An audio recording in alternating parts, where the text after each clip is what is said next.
a Sapphire Running Zone podcast.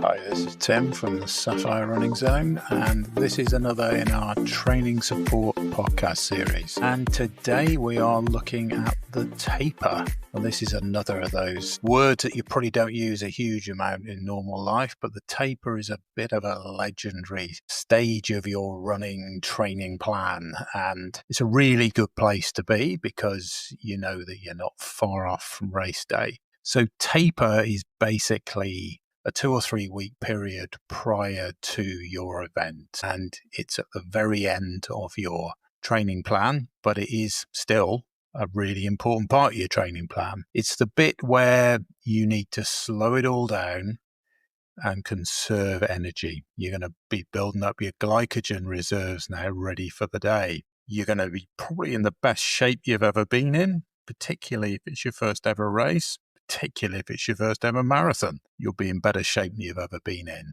and you just want to keep running, but you can't.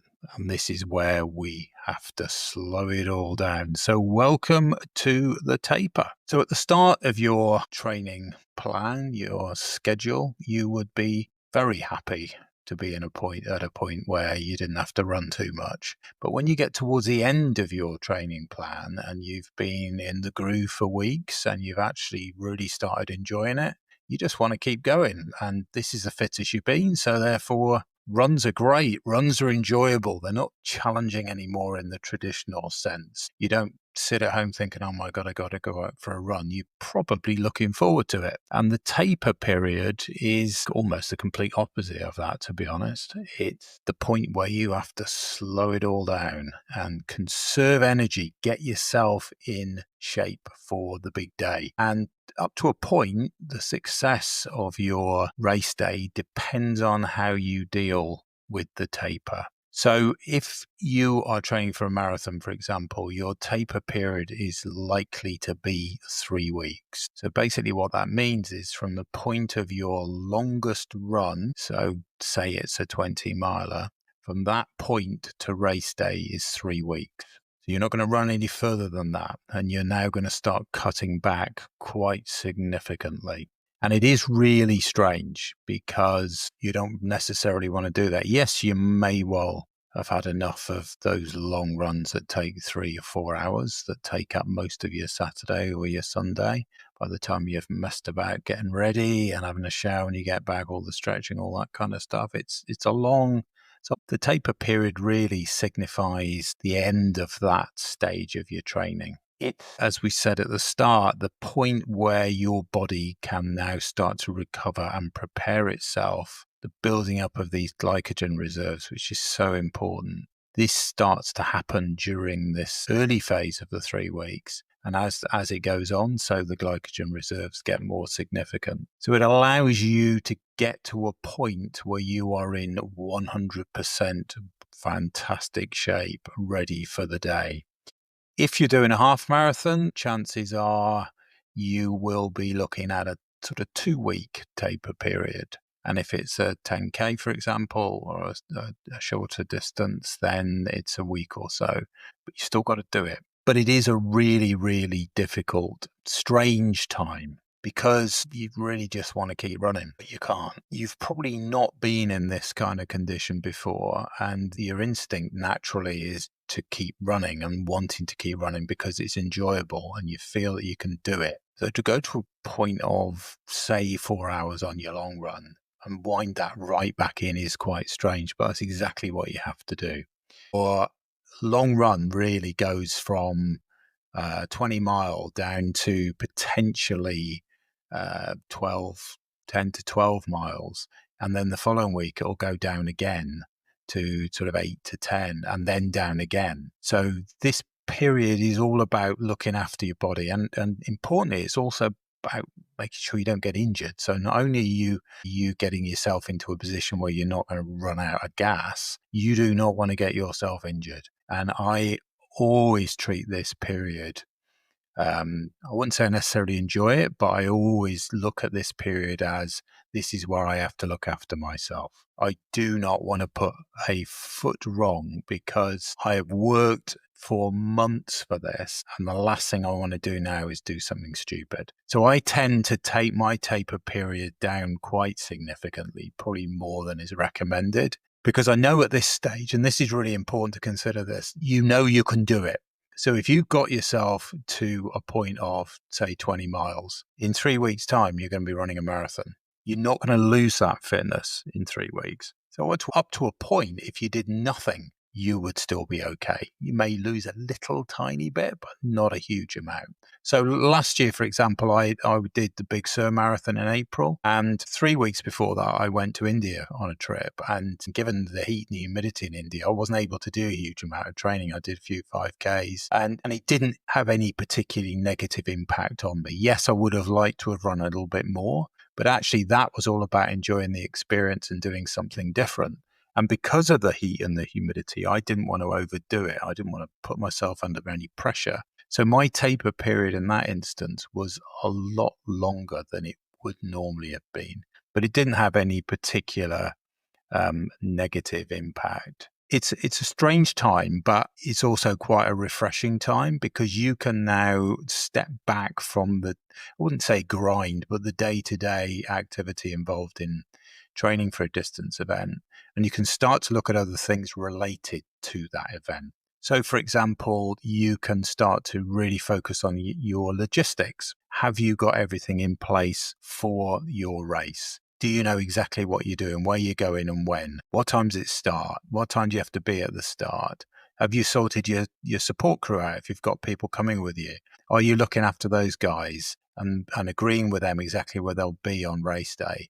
This is a time where you can start to focus on that kind of thing. And of course, if you're running for charity, here's a chance to really get into your fundraising. It's no great surprise that the bulk of the fundraising for most people comes in that 3 weeks prior to the event and a week afterwards. Now, that might just be a coincidence that happens to coincide with the taper period, but it really does give you a chance to focus in on that fundraising because this is crucial, particularly if you're running on a charity entry and you have a commitment to raise 1,500, 2,000, whatever the target is from your charity. You've got to hit that target. And this is the time where you can really focus in on it. And obviously, potential donors that you're going to be talking to, they're a bit more in tune with what you're trying to do when you're this close to race. Sometimes it can be a bit difficult 6 months out trying to get people to sponsor you for a race. But here you are, you're 3 weeks to go, 2 weeks to go, a week to go. They know you're going to do it because you've been through your training and you have been posting all these training updates and they know you're there. So chances are they're going to be a bit more committed. So use this period where you're not running as much to sort out your logistics and sort out the fundraising. That doesn't, because I've said just wind it right down, doesn't mean you do nothing unless that's what you want to do. But I tend to focus, I do run maybe up to 10 miles where I don't do a huge amount more, but only once a week. The other runs may be 3 or 4 miles a week. I do walk quite a bit at this point. So if I do say 4 sessions a week, it might be a couple of runs, there'll be a couple of walks in there as well. So I tend to walk quite a lot because I'm just absolutely super paranoid about not getting injured. And it is a real concern to me because after all of this training, the last thing I want to be doing is getting myself injured. So Sod's Law says that you might twist your ankle or whatever if you run too fast or you fall off trip over a pavement or something. Lots of things play on your mind. And when you've been working this hard for something, you just don't want to put a foot wrong at this stage. So take it easy. The hard work should be done. Just enjoy this period, which is basically get your head around what's coming, particularly if you're doing a big city centre race, whether it be a 10K, a half, or a marathon, whatever it is. There's a lot of planning involved in these things, a lot more than just driving 20 miles and doing a local 10K half marathon. These events take a lot of work and you need to make sure you get it right. Do you know what pen or corral, as they call them, are you going to be in on race day? Do you know exactly what time your start is if it's a wave start? All this kind of stuff. Get your head around it now and focus on that kind of logistical activity. So what happens if I don't get the taper right, or I just don't do it at all? Well, this is very, very common. Okay, so some people will, for example, say, all right, it's a marathon, I'll be fine with a 2-week taper. So I'll do my last long run 2 weeks beforehand. Oh, you can, but you run the risk of not replenishing your glycogen stores well enough. You may well be tired. Your legs may well have not recovered from that last 20-mile long run, if that's how far you go. You may have not given yourself enough time to recover properly. So you run a risk. You inevitably run a risk of not being quite ready. 3 weeks is the recommendation. 2 weeks, tight. A week is very, very tight. So if you decide that your training hasn't gone quite well enough and you need to keep training, and actually your long run is going to be a week beforehand, then you could be in for a very tough race day. And I'm talking from experience. My first marathon, my training had not gone well. And I just ignored this principle of this taper, and I just kept training right up until the week beforehand. And I mean, my training did not go well at all. And I stood on the start line of my first London marathon, having run only 13 miles as my long run. So 2 fundamental errors there. 13 miles as my long run, and only a week before the race. And inevitably, when I hit 13 miles, then my race was pretty much gone. I was cooked for the second half of that race, which meant it was not a pleasant experience. I just hadn't followed the training plan properly, was sloppy in a number of areas, and I paid the price. Subsequently, I've done quite a few marathons where I've only done a 2-week taper, and you can feel it.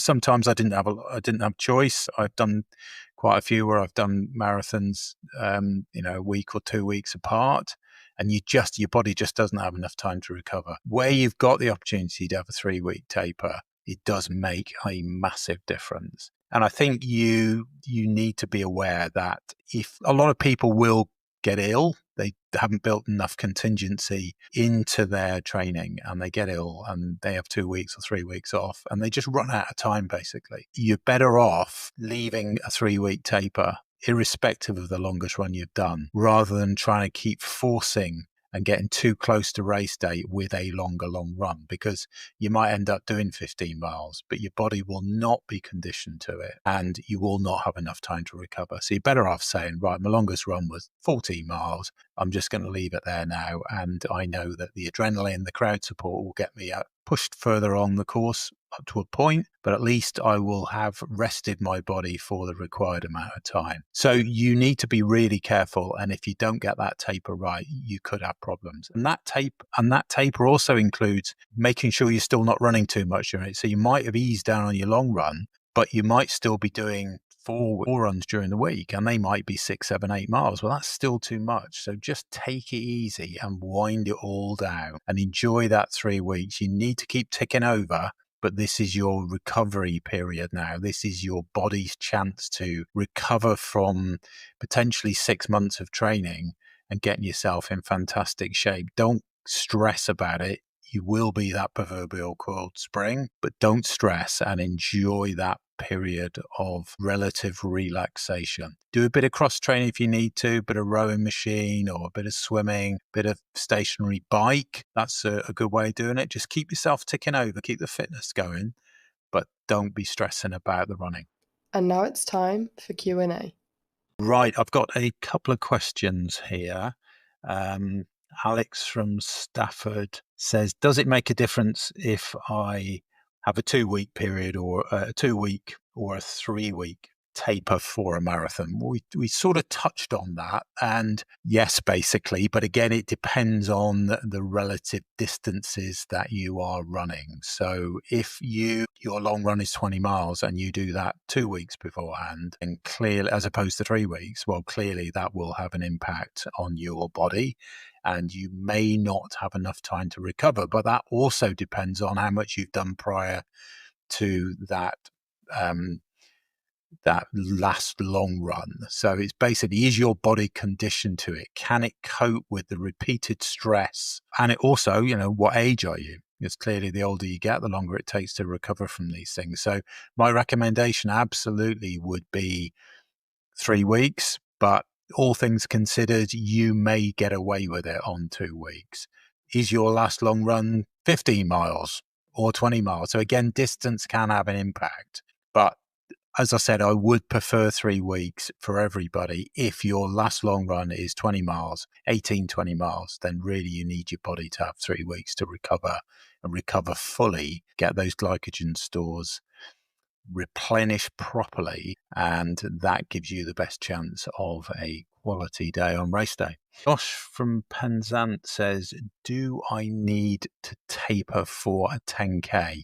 Yeah, I would taper for any distance event, Josh, and I'm including a 5K in that as well. Obviously, it can be less. So your long run on a 10K, which is, just over 6 miles, should be about 4.5 to 5 miles. And your body, but because I'm assuming, that you may not have done a huge amount of training, say more than 3-4 months. Your body's still being put under pressure, and particularly if you've not done a lot of running before. And this is why you have to sort of put all these things into context. If you've done lots of 10Ks or you're a experienced marathon runner, then no, you wouldn't need to worry too much about a taper for a 10K.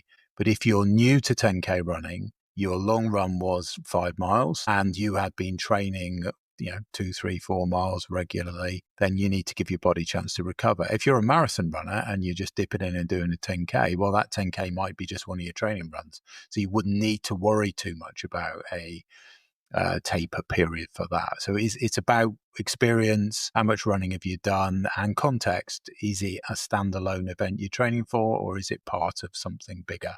But so I wouldn't worry too much about it if you're an experienced distance runner. Don't worry too much about the taper. But if you don't taper and you're relatively new, then you will have a difficult time. It's actually a really good opportunity just to take stock, the taper period. Take stock and just reflect on what's coming and get everything together. Get yourself organized and get yourself prepared for what's coming, because particularly if you're doing a big city centre marathon, this will be one of the most memorable things that you ever do. And the taper is as important as any other element in your training plan. So the long run obviously is the absolute key. Gradual progression is key, but the taper is also key. And if you don't get that right, then things will be very different. But if you do get it right, you'll have a fantastic time and you'll want to come back and do another one. So hope that was useful, and I will speak to you again soon.